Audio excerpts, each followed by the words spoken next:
I think there's like a classic tradition in the Godzilla film series. At the end of the day, you have to set the good guys and bad guys. Every hero has a nemesis. Luke Skywalker has Darth Vader. Spider-Man has Green Goblin. Godzilla is not going to let another force that could challenge him exist without a fight. When you look into the history of Godzilla, you see a giant monster, which the Japanese call kaiju, is the enemy. Bad guys are always fun, and there are so many different kaiju. It's a veritable cacophony of monsters. There are Mutos, which stands for a massive unidentified terrestrial organism, which, like the UFOs, are monsters. King Ghidorah is an ancient creature. He's a walking extinction event. Rodan's destruction is vast and very quick, unlike Godzilla. Mechagodzilla, he's built to take on Godzilla. As a kid, I always thought he was the coolest thing I'd ever seen. Those are sort of the all-stars, the ones that are my favorite. Outside of that, though, there are definitely some runner-ups.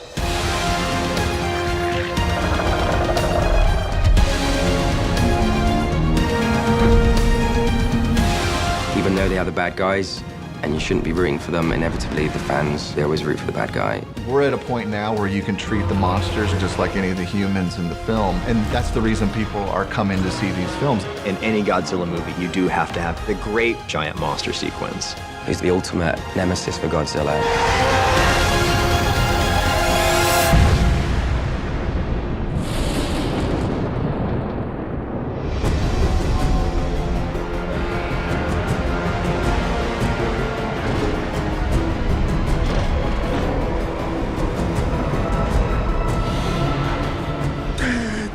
That's Robo-Godzilla.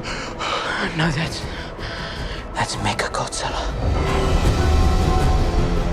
The idea of being able to do a new version of Mechagodzilla was just super, super exciting. I knew about Mechagodzilla, and I'm like, there's a giant robot in this movie? It's crazy to think that there's a duplicate of Godzilla, one of the biggest titans in the monsterverse. Yeah, things go haywire when Mechagodzilla enters the scene. The mechanics of Mechagodzilla fighting was challenging.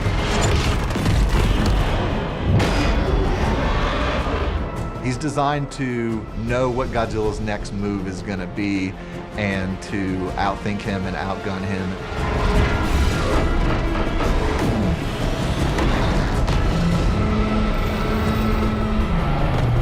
You know, we were constantly trying to think of different attacks he can do and what different compartments he have that would open up and shoot things out. And we wanted it to still feel familiar, but something totally new.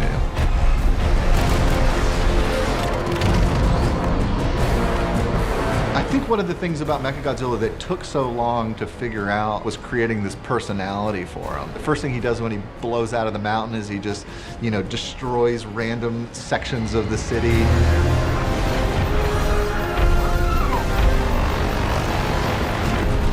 It was really important that even though he's a mechanical thing, that he has just as much of a personality as the other characters.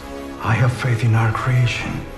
My humanity will once again be the apex species. In the same way that as humans we develop things to destroy humans perfectly, we've developed this monster to take on monsters in a perfect way, and you know, obviously that's not going to have good results.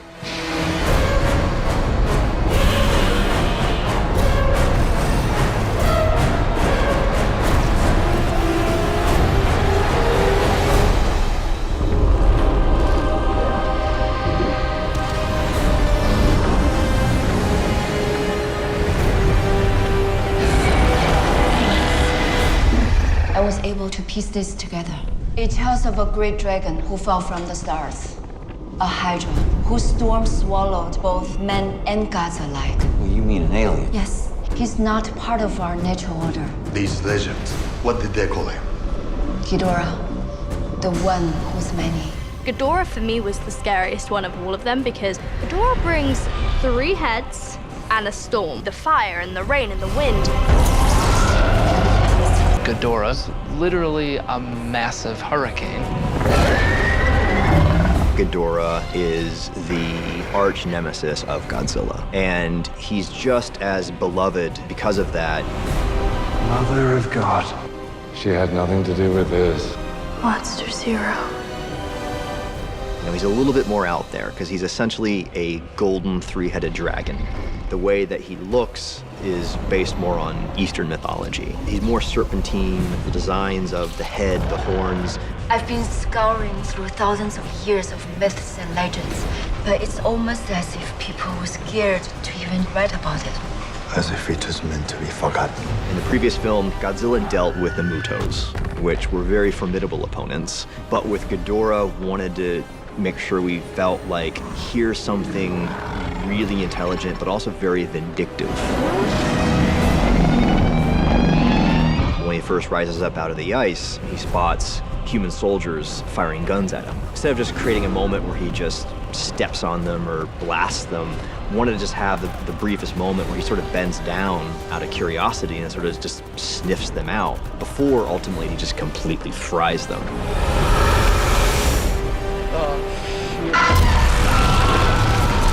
We've seen monsters fight in cities multiple times, and of course we still do that. But to have them fighting in a sort of more open, vast, natural environment just felt a little bit more intriguing. We wanted to give these two characters a sense of history.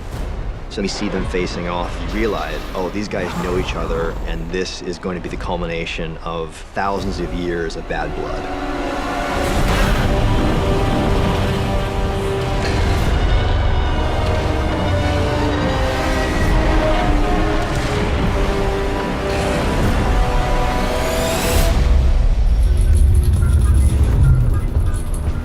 See, there it is again. That is not a transformer malfunction. That is an electromagnetic pulse. It affects everything electrical for miles and miles, and it is happening again. This is what caused everything in the first place. Don't you see that? And it is gonna send us back to the Stone Age. Mutos are incredibly strong. There's a female and a male, and they hate Godzilla. What we've done with the Mutos, we kind of looked at all the monsters that had ever been designed in the other Godzilla movies and tried to make a serious, realistic version, take all the elements that we liked and try and combine them in one thing. This is our needle in a haystack, people. Muto, massive unidentified terrestrial organism. It is, however, no longer terrestrial, it is airborne. We go into this big, massive cavern, and it's where they discover that there was these ancient creatures, some of which might have survived the extinction event that wiped out the dinosaurs. And we inadvertently awoke these spores or eggs.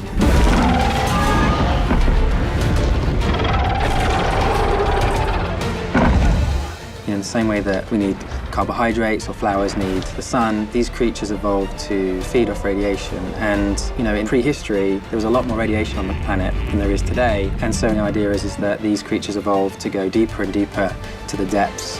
The Muto is young, growing. It will be looking for food. Sources of radiation. If we don't find it soon, then what? Nature has an order, a power to restore balance.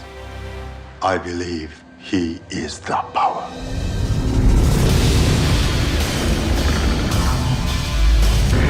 Inevitably, there's this big battle between the Muto and Godzilla. We didn't want to peak too early, so we're saving the big, massive creature fight for the end of the movie, for Act 3. That's when I chuckle, I get my most thrill. It's my favorite shot in the film.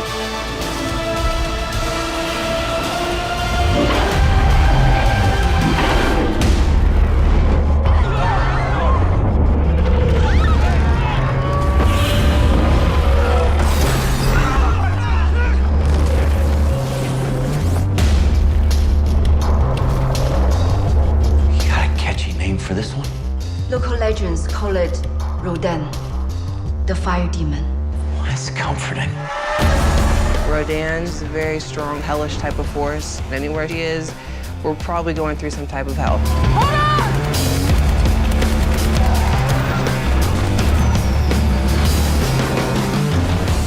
He brings brings a sense of power and speed that some of the other Godzilla creatures don't have. He's interesting because, whereas Godzilla has to sort of lumber through Tokyo, Rodan can just fly over a city and just casually destroy it. He can swoop over a city and level it within seconds. A combination of sonic booms and torrential winds. He can take on, an entire fleet of fighter jets without breaking a sweat. Rodan's just got so many interesting twists and turns because when he first emerges from the volcano, his first opponents are us because we're peppering him with missiles and bombs, but that's all a ruse to lure him into a battle with King Ghidorah.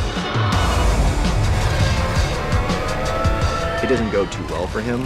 He realizes he's outmatched. And so you see one kaiju sort of bend the knee to another kaiju. And Rodan is the first creature to sort of declare himself loyal to King Ghidorah.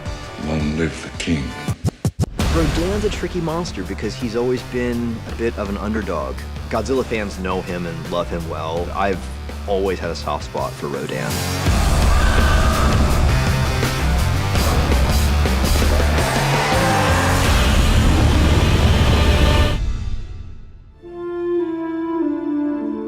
That's Kong. He's king around here. I think there's something really beautiful about the fact that Kong is king. He doesn't choose to use that power in a way that's harmful. He defends when he needs to, but for the most part, he's actually a peaceful character. So I think there's something quite lovable and redeeming about that fact. Kong is a complex kind of being. He's not a gorilla, he's not a beast, he's a being. And it's just something that we don't understand yet. And I think that's the great part about the mythology of King Kong, and that's why people love King Kong. Kong resonates with audiences for a lot of reasons. Kong as a character had a bit of empathy and a bit of pathos, and you saw a childlike quality in him. I think audiences like King Kong because he's like a pet, he's cute, he's scary, he's furry. There's an innocence to Kong that I think is really important to his character. You feel bad for him when he's taken out of his element, and that's generally what happens in King Kong movies. They use a light touch on the sedatives. He's our escort. What if Kong doesn't go willingly? What do you do then?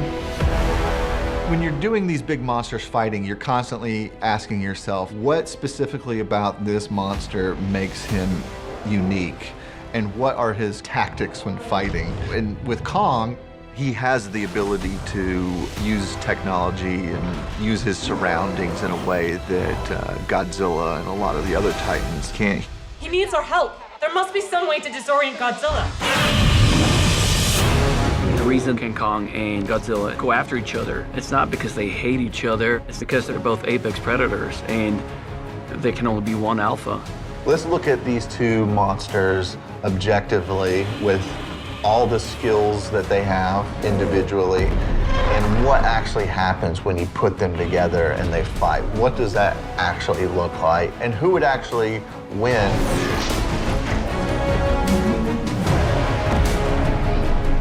For us, when we were looking at that and thinking about can Kong hold his own in a fight with Godzilla, because after all, Godzilla is a god, essentially, how would Kong utilize technology?